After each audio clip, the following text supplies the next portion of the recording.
In the top stories, Caribbean Tourism Organization celebrates Kiana Warner of Nevis as winner of the 2024 Regional Tourism Youth Congress. Venezuelan opposition leader Edmundo Gonzalez flees to Spain, and mother says Georgia high school shooting could have been prevented. Hello and welcome to the ZIZ Midday Newscast for Monday, September 9th, 2024. I'm Scotty Sia Hendrickson. The Caribbean Tourism Organization, or CTO, has congratulated Kiana Warner, Junior Minister of Tourism from Nevis, on being crowned the winner of the 20th CTO Tropical Shipping Regional Tourism Youth Congress. Warner, a student at the Charlestown Secondary School, earned the top spot after delivering an exceptional presentation at the Westin Grand Cayman 7 Mile Beach Resort and Spa last Thursday. The Congress held under the theme Caribbean Tourism Through the Eyes of Tomorrow was a key feature of the CTO State of Tourism Industry Conference, STOIC. It brought together 12 young tourism advocates from across the Caribbean who showcased their innovative ideas and passion for the future of the region's tourism sector. Participants explored a range of topics, including adventure tourism, solo travel, cross-cultural collaboration, and the blue economy. CTO Secretary General Donna Regis Prosper congratulated Warner, stating, and I quote, "Her presentation exemplified the creativity, insight, and dedication we seek to nurture in the next generation of tourism leaders. We are proud of her achievement and look forward to seeing her impact on the tourism industry," end quote. Anthurium Lewis of Bishop's High School in Tobago took second place, while Carrie Gonzalez of Bastia High School in St. Kitts came in third. Regis Prosper joined the top three contestants for a photo, while other Youth Congress participants looked on. The Congress, chaired by last year's winners Naomi Onwofiyu of British Virgin Islands, featured a variety of workshops in the lead up to the main event, including a VR/AR masterclass and a session on cruise tourism awareness and careers in the cruise sector. Supported by the Government of Cayman Islands, Tropical Shipping, Carnival Corporation and PLC, and other partners, the Congress provided a valuable platform for young people to connect with industry professionals, gain experience, and deliver leadership skills.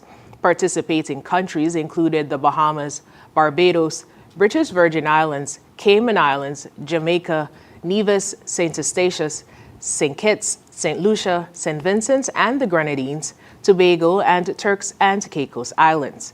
The CTO looks forward to seeing how Kiana Warner and her fellow participants will shape the future of Caribbean tourism. The St. Kitts Electricity Company Limited, or SCELEC, has announced scheduled maintenance outages for the week of September 9th to 13th, 2024. These outages are part of the ongoing efforts to improve service reliability. On Tuesday, September 10th, Newton Ground Housing Development and George Street, Newtown, are the areas to be affected. On Wednesday, September 11th, Keon Village, Keys Village, as well as Frigate Bay areas, St. Christopher's Club, Frigate Bay Strip, Shiggity Shack to Vibes Beach Bar will be without electricity for most of the day. Areas set to be affected on Thursday, September 12th are Frigate Bay locations, Gateway Inn, Horizons, Fort Tyson Rise, Amory Hill, Silver Reef, St. Kitts Castle Condos, Inon's Beach Bar, to Patsy's Beach Bar and Grill. SCELEC has advised that power is set to be suspended in the named areas from 9 a.m. to 3 p.m. The company apologizes for any inconvenience caused and urges customers to prepare for these planned outages. Those who remain without power after the scheduled outages are asked to call 465-2013 or 600 from a mobile phone to issue a report. The Antigua and Barbuda Falcons clinched a dramatic 2-wicket victory over the St. Kitts and Nevis Patriots with just 2 balls remaining in a 10th Republic Bank Caribbean Premier League CPL match. Opting to bowl first, the Falcons restricted the Patriots to 153 for 8 in 20 overs, thanks to Mohamed Amir's 3 wickets. Mikhail Louis led the Patriots with a quick-fire 63 of 36 balls, including 7 sixes, lifting his side from 60 for 4 to a more competitive total. Chasing 154, the Falcons started well with Brandon King and Justin Greaves, reaching 55 before King was trapped LBW by Anrik Norgay. However, the Falcons stumbled as Windenu Hasranga's brilliant spin bowling saw him take 4 wickets, leaving the struggling at 110 for 7. Rashan Primus and Inmad Wasim steadied the innings, narrowing the target. With 3 overs left, the Falcons required 22 runs with 3 wickets in hand. Despite a tight penultimate over from Dominic Drake's, Fabian Allen's Horik in the final over, including a 6 and a 4, sealed the win. Imad Wasim earned Player of the Match honors for his all-round performance of 17 not out and 2 for 24. The victory moved the Falcons to 3rd in the CPL standings, while the Patriots remained at the bottom, facing their 5th consecutive defeat. In regional news, former Venezuelan president candidate Edmundo Gonzalez arrived in Spain on Sunday after fleeing into exile in a deal with Nicolas Maduro's government. Gonzalez's departure shocked supporters who believed he had won the July 28th presidential election. Venezuelan officials announced that his exit late Saturday, just days after issuing an arrest warrant for him. Gonzalez arrived in Madrid with his wife and sent a message to supporters stating he left Caracas under, quote, pressure, coercion, and threats, end quote. He vowed to continue the fight for Venezuela's freedom. Opposition leader Maria Corina Machado assured that Gonzalez, 75, would return on January 10th for a swearing-in ceremony despite his exile. However, his departure has caused despair among many Venezuelans who saw him as a symbol of hope against 2 decades of single-party rule. Gonzalez's exile adds him to the growing number of opposition leaders who fled Venezuela amid government crackdown.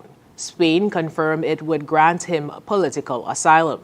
Venezuelan officials have not commented, but Vice President Delcy Rodriguez claimed Gonzalez's exit was meant to restore, quote, political peace. Meanwhile, the European Union and Spain expressed support for the democratic rights of the Venezuelan people. In other regional news, former Trinidad and Tobago international Dwight Yorke has been awarded $290,000 following his dismissal as head coach of MacArthur FC. The decision was upheld on Friday by the Court of Arbitration for Sport, CAS, or CAS, which confirmed a FIFA Players Status Chamber, PSC, ruling that the A-League club must pay Yorke $212,000 for unjustly terminating his contract. The CAS found that MacArthur FC breached its contract with Yorke, who was let go in January 2023 after he publicly criticized the team, calling them a pub team following a loss to Adeline United. Despite the club's argument that Yorke's comments had harmed its reputation, the CAS panel concluded there were insufficient evidence to show significant reputational damage to the club. The judgment noted that any reputational harm was more likely to affect Yorke himself. Yorke's lawyer, Greg Griffin, stated that the ruling vindicates Yorke and removes an unwarranted blemish from his career. The former Manchester United star, who retired from playing after a distinguished career with clubs including Aston Villa, Blackburn, and Birmingham, had taken on the head coach role at MacArthur FC as his first management position. He scored 18 goals in 73 appearances for Trinidad and Tobago.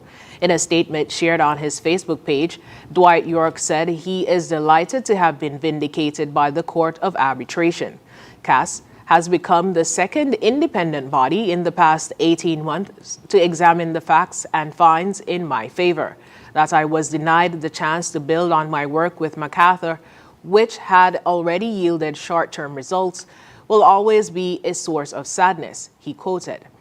Yorke went on to wish the club well for the coming season as he looks forward to his next challenge.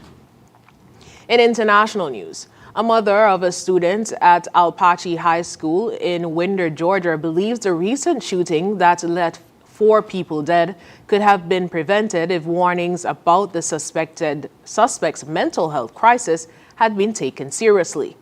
Rebecca Sarath, whose daughter Leah was present during the incident, said the school failed them. They could have prevented these deaths. Leah reported that school administrators were looking for Colt Gray, the 14-year-old charged with 4 counts of murder just before the shooting began on Wednesday. Gray is accused of killing students Christian Angelo and Mason Shimmerhorn, both 14, and teachers Richard Aspinwall, 39, and Christina Emery, 53. 8 others were injured but are expected to recover. Annie Brown, Gray's aunt, stated that Gray's mother, McKee, had warned school staff of an extreme emergency involving her son. Text messages and phone records show the school was contacted about Gray's mental state before the attack.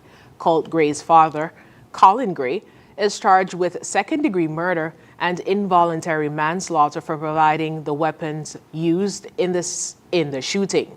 Both father and son remain in custody without plea.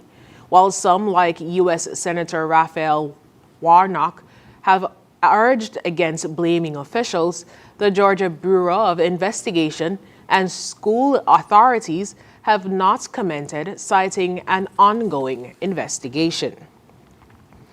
Meanwhile, at least 59 people have died in Vietnam after Typhoon Yagi triggered severe flooding and landslides, state media reported. The storm, which hit the country on Saturday, has also caused significant damage to businesses and factories in the northern industrial hubs. 9 people died when Yagi made landfall before weakening, with at least 50 others killed in subsequent floods and landslides. A passenger bus carrying 20 people was swept away in a flood stream in Cao Bang province on Monday, and rescue efforts have been hampered by blocked roads. In Pai Thao province, a steel bridge collapsed over the swollen Red River, sending 10 cars, 2 motorbikes, and several trucks into the water. 3 people were rescued, but 13 remain missing.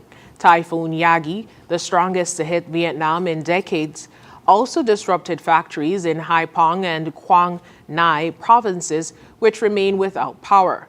Authorities estimate damage to nearly 100 enterprises, with losses in the millions. Prime Minister Pham Nhi Chinh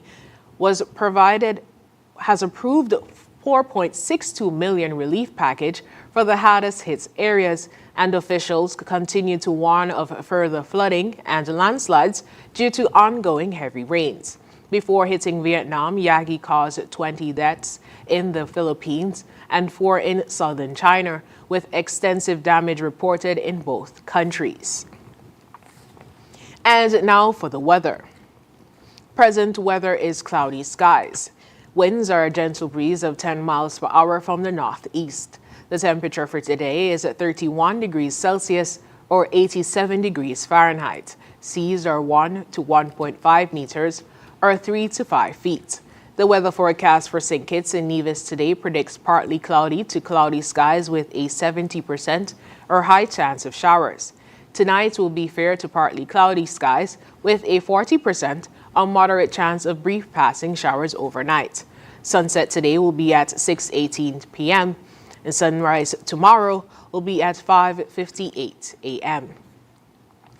And that brings us to the end of the ZIZ Midday Newscast. Join us this evening for these stories and more in detail. Thank you so much for joining us. I'm Scotticia Hendrickson.